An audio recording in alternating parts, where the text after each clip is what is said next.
Is it recording? Alright, let's start this.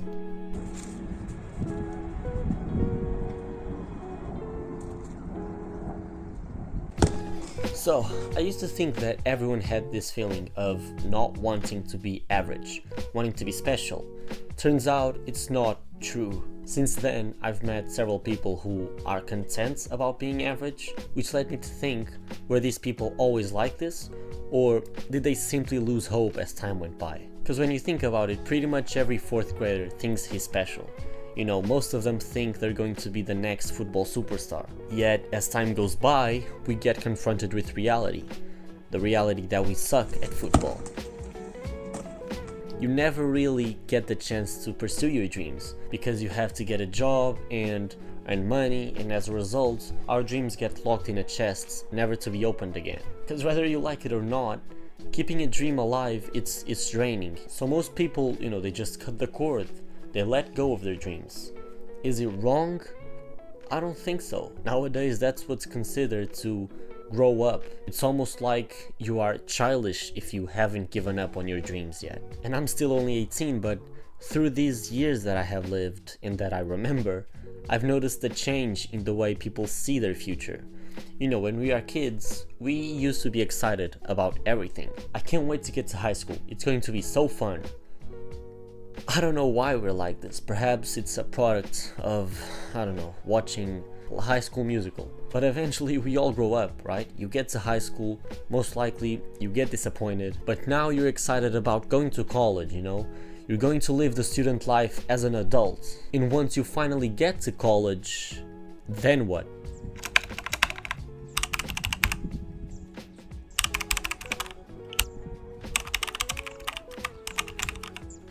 I think this is the reason there's this culture around college where people say, these are the best years of your life. It was one of the first things I was told when I got to college.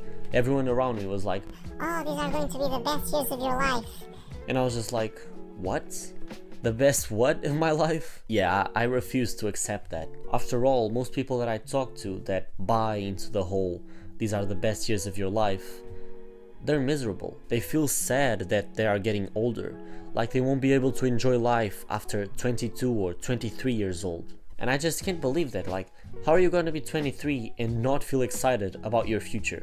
It's insane. As a result of this whole mindset, they try to not miss anything during college, aka FOMO. And look, I'm not criticizing. Everyone has the right to choose where they want to aim with their own life.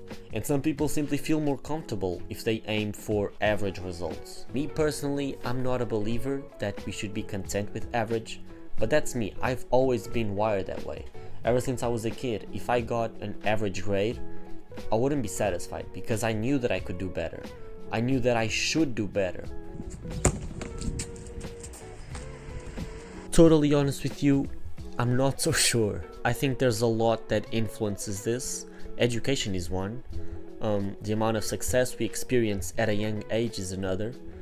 But also, I believe that your social circle is very important. I think everyone agrees with the statement that we are the sum of the 5 people you spend the most time with. I mean, I definitely notice when I start to hang around a new group of people, it's almost like I absorb some of their habits, and this can be beneficial or detrimental. If all of a sudden the 5 people who are closest to me start smoking, the probability of me starting to smoke skyrockets. However, if your friends start going to the gym, you can guess the outcome. I even experienced this. I first joined the gym a couple of years ago because a friend of mine was there already. I already kind of wanted to join a gym, but he gave me the needed nudge and I absorbed his habit. So basically your surroundings are a double-edged sword. Another thing to keep in mind is that we as humans, we tend to gravitate towards the people who are at our level or lower and that have similar views of the world as we do. Bro, I had to slow down on that phrase because that was like my 4th take. This is very dangerous though, as it can lead to a biased worldview. If everyone around you acts a certain way, you may be inclined to think it's the norm. If everyone around you votes on the same political party, then you'll be much more inclined to vote for that exact party. After all, everyone around you talks about how good they are. Social media has only aggravated this problem. I'm sure you've noticed that these platforms are trying their absolute best to build a profile of the user, in this case, us. They know the political party we vote for, the people we agree with online, and the people we disagree with. So they know exactly what to show us.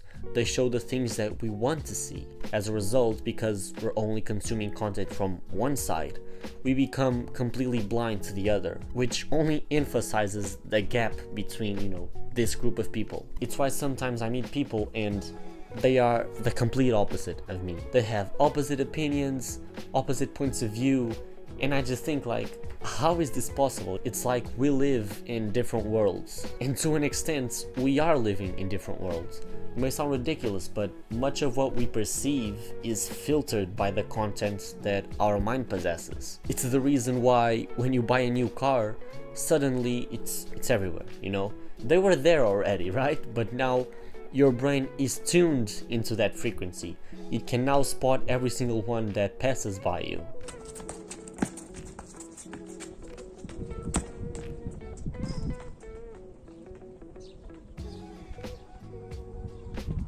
I think, and this is just my humble opinion, but I think that we should do our best to keep our dreams alive. Yes, it may be a burden sometimes, but if I give up on it, I'll just be another quitter, Quitters don't win, and winners don't quit. And some days, it's really, really hard. Today was one of those days for me. I woke up and for no apparent reason, I just wasn't feeling it. It was one of those days where I didn't want to go to the gym, I didn't want to study, I didn't want to film this video, and right now it's 10 p.m. I did everything I had to do. I went to the gym, I studied, I did an exam, and I'm filming this now. And I didn't want to do any of those things, and I think it's especially in these days that you have to do it. It's the fact that I, especially today, didn't feel like doing this stuff, but the way I like to solve this is to think that everything's okay today. Nothing's wrong. There's no reason for me to be feeling sad. I'm going to have reasons to be sad in the future. So before I get there, I'm always trying to be positive and always trying to keep a smile on my face. But yeah, that's it for today. I'll see you in the next one. Till then, keep working on your goals. Peace out.